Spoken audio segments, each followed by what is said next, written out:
Bismillahirrahmanirrahim.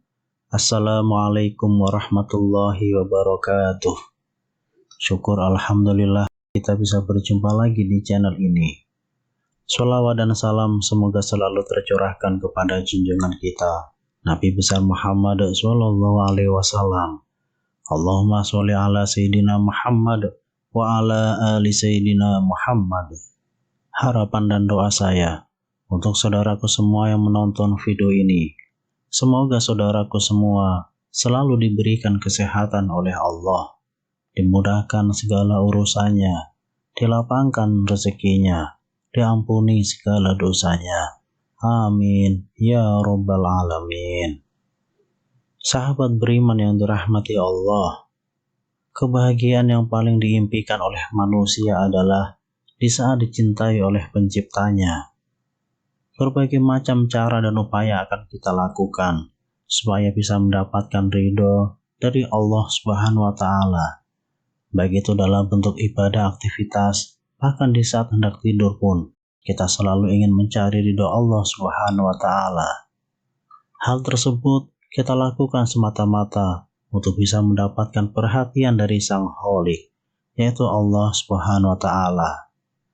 Karena keutamaan ketika kita dicintai Allah Subhanahu wa Ta'ala, insya Allah kita akan mendapat kenikmatan di dunia, terlebih lagi kenikmatan di akhirat.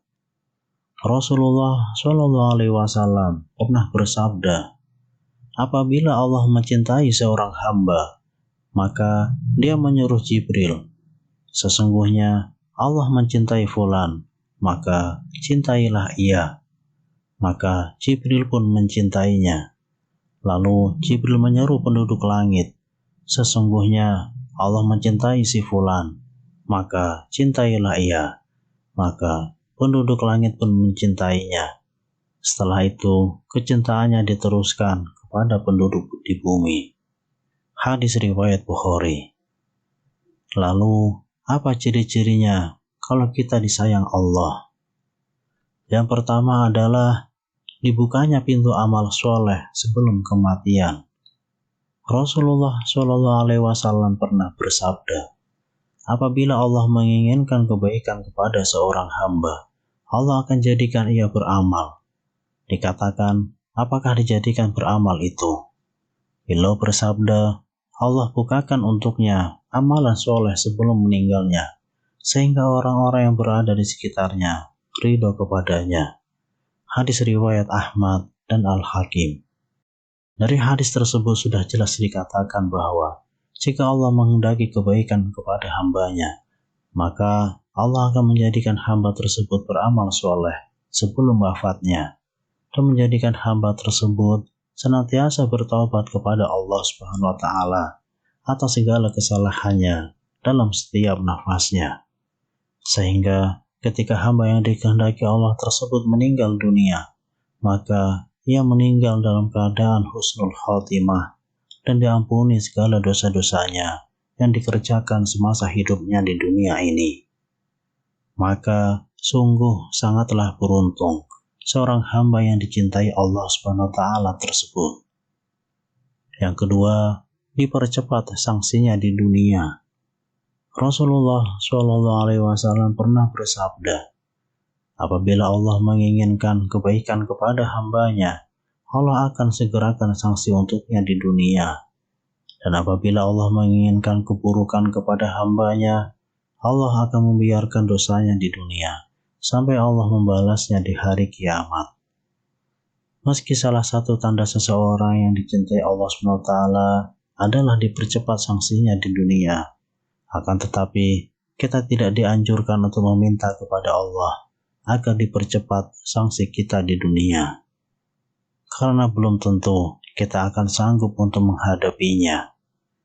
Ada kisah menarik yang mungkin bisa menjadi pelajaran untuk kita semua. Dikisahkan dari Anas radhiyallahu anhu, Rasulullah Shallallahu alaihi wasallam pernah menjenguk seorang laki-laki muslim yang sedang sakit parah, sampai kurus dan lemah, seperti seekor burung kecil.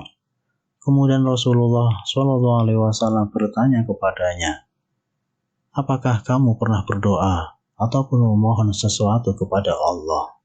Sahabat tersebut menjawab, "Iya, saya pernah berdoa. Ya Allah, ya Tuhanku, apa yang akan Engkau siksakan kepadaku di akhirat kelak?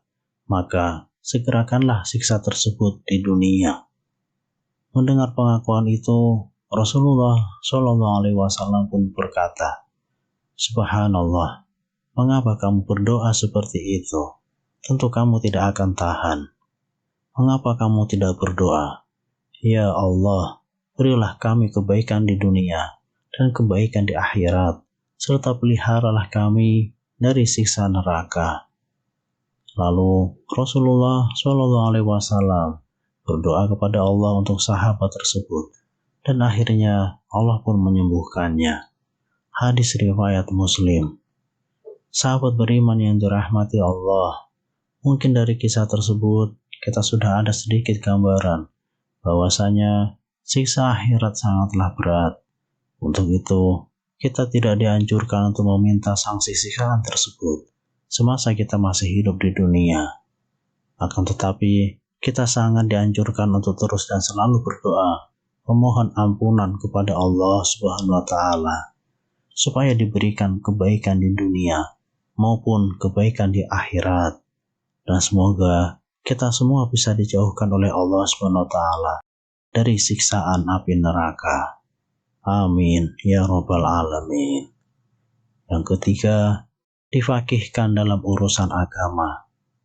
Rasulullah Shallallahu alaihi wasallam pernah bersabda, "Barang siapa yang Allah inginkan kebaikan kepadanya, Allah akan faqihkan ia dalam agama." Hadis riwayat Bukhari dan Muslim. Yang dimaksud difaqihkan adalah pemahaman yang Allah SWT berikan kepada seorang hamba, sehingga ia mendapat pemahaman yang lurus terhadap Al-Quran dan hadis, di mana kefaqihan ini bersumber dari kepeningan hati dan dari akidah yang sahih. Karena saat hati dipenuhi dengan hawa nafsu, maka orang tersebut tidak akan dapat memahami Al-Quran dan hadis dengan benar. Yang keempat, diberikan ujian. Rasulullah Shallallahu alaihi wasallam pernah bersabda, "Barang siapa yang Allah inginkan kebaikan, Allah akan memberinya musibah."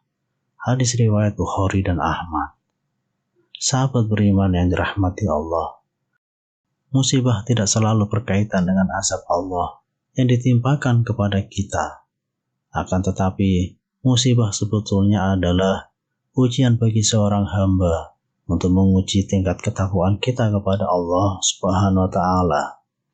Rasulullah Shallallahu alaihi wasallam pernah bersabda, "Setiap cobaan yang dihadapi umatnya itu untuk menggugurkan dosa dan mengangkat derajatnya."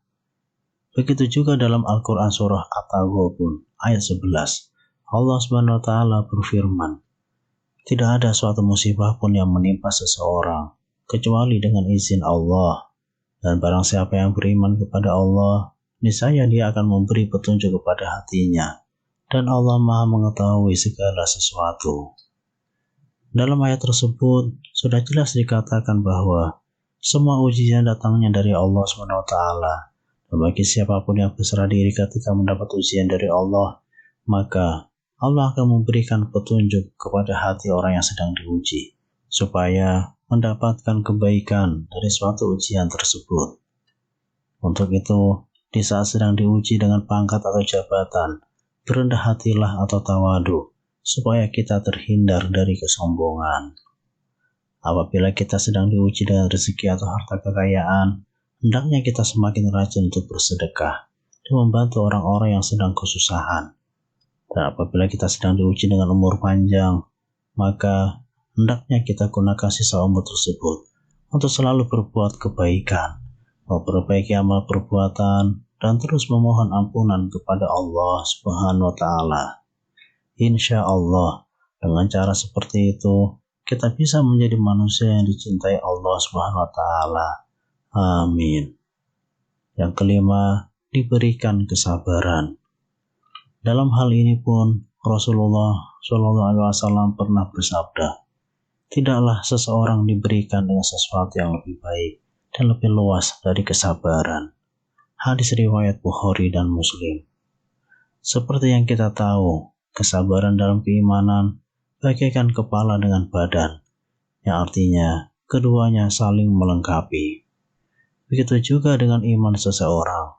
Iman tak akan hidup dalam diri kita kalau tanpa dibarengi dengan kesabaran. Dan untuk bisa menjalankan perintah Allah dan menjauhi setiap larangannya, iman dan kesabaran sangatlah diperlukan, karena iblis dan bala tentaranya tak akan pernah diam untuk menyesatkan manusia dari jalan Allah. Untuk itu, mari kita semua berdoa, semoga bisa menjadi salah satu di antara hamba-hamba yang dicintai oleh Allah Subhanahu wa taala. Amin ya rabbal alamin. Wallahu a'lam bishawab. Wassalamualaikum warahmatullahi wabarakatuh.